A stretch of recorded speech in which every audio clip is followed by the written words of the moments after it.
The reason I came across them is that, well, first of all, they've had a recent exhibition down south somewhere, and they seem to become popular again after a period of not being very popular.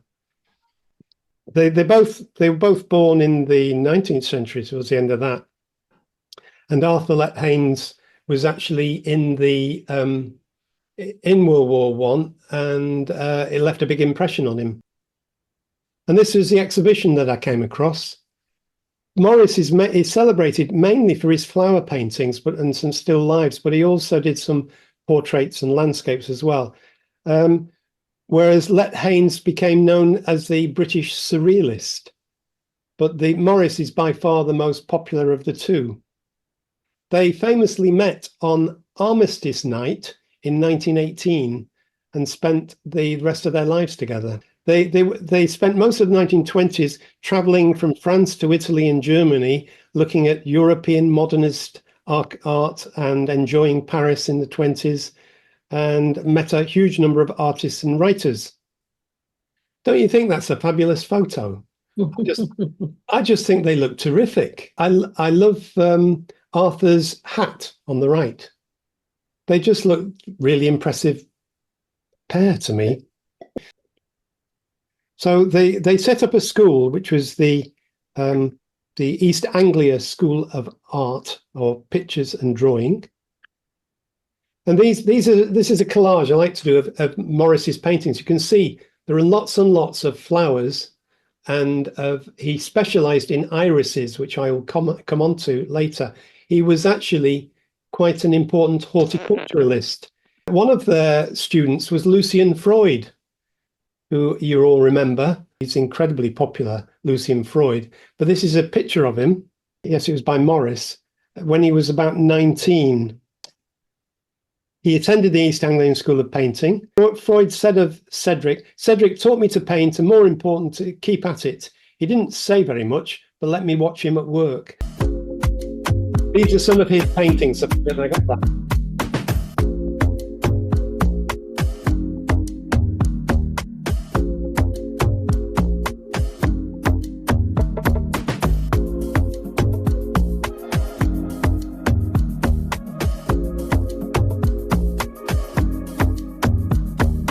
And this is one of Arthur Lett Haines' Jeune fille aux fleurs. Summer flowers with red poppies, daisies, and blue campanulas, interspersed with birds, which are camouflaged by the bright flowers, lurking in the foreground, as you noticed. Again, hidden by the floor is a blue snake, coiled and ready to spring to upset this Garden of Eden. If I'd seen it without knowing which one it was, I would have said it was by Morris, but it's by Arthur Lett Haines. So this is where they had this was the Pound at Graham, with Cedric Morris's studio on the left. And there's one of Cedric Morris looking fashionable in Paris in 1920s. Again, looking rather cool again, isn't he? As cool as money can get by you. Well, that's a good point, isn't it? One thing I'd never came across in all my research on them was how did they afford all this? Well, obviously had private money. Yeah. But so here they are. Here's Arthur Lett Haines painting. And there's the two of them, perhaps a bit later in life, together in the garden in 1950s. These are the typical paintings of flowers by Cedric Morris. I particularly like that one, actually. Oh, nasturtiums. Yeah. Which have got plums and pears. And here's one of his lilies, which I think is particularly nice. Very keen on lilies. Nice colour, that one. Nice colours. Yep. And this one, I like that one. I like that. That's lovely. It was an oil on canvas painting of foxgloves, and it was sold in 2022 for £204,000. Oh, good Lord. Oh. You can't have it for Christmas, Jackie. No. Other notable prices for his work include a painting of flowers and butterflies from 1927, sold for £140,000. But here are two interesting paintings. An Italian landscape, when they stayed at Assisi. It was near Assisi that they painted. Yeah. So again, on one of their travels, financed, I don't know how, but obviously they spent some time there. And this is one of Lett Haines with a, as you can see, it's got a horse racing across it. It looks peculiar, the horse. This one is his most expensive it is, which went for £5,100. So you can see he's not quite in the same class in terms of the art market. No. The majority of his works that go to auction are on paper and have sold for under £500. So if you wanted to invest in it, it's probably we could invest. It could be a good buy. This is the other one painted at the same time by Morris, an Italian landscape. I don't know how much that one went for. It shows the artist's early divergent styles. Morris's impasto brushstrokes for landscape, contrasting with exaggerated angular planes of buildings with simplified blocks of colour for windows and doors in a predominantly green and pink palette. It owes much to post-impressionism. There are few shadows. The thickness of the paint suggests structural elements such as roof tiles, window frames and sidewalls.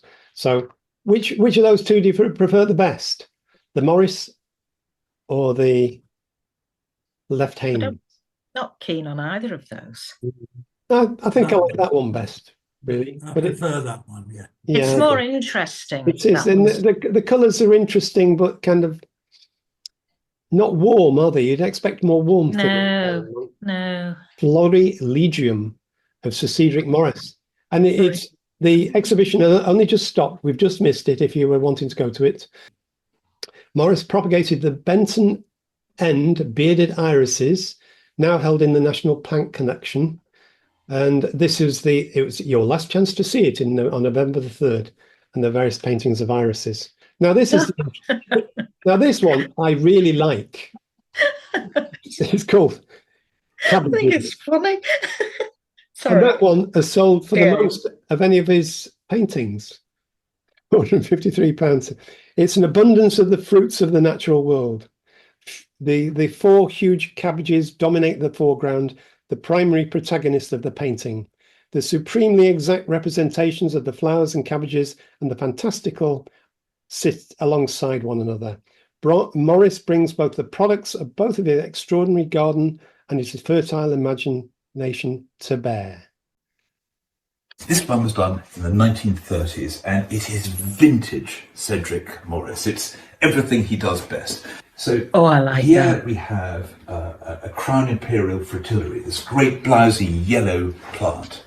And then around it, you've got tulips and irises. Irises, which he was particularly famous for, not only as an artist, and this is key to understanding Cedric Morris, but also as a plantsman and a breeder. He bred these irises.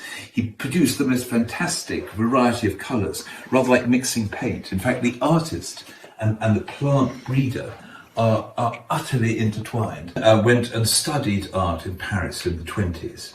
And this is hugely significant because it meant that he was immersed in modernism and all the new movements, in particular cubism.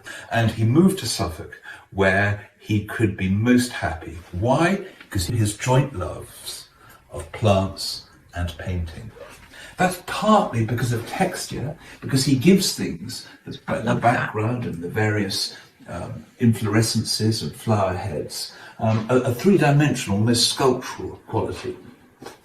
But it's also about him understanding how plants behave and look. When you look at these individual plants and the way they twist and turn and the way they express themselves, this is what you feel with Cedric Morris, that central orange-yellow tulip. If I block it out, do you see how the composition is so much less interesting? You see, that is bold, and that is a little lesson from abstraction and cubism. The chap looked as though he wanted to eat the painting. He's always like that. He does a lot of art programs on TV. Philip Mould. Philip Mould.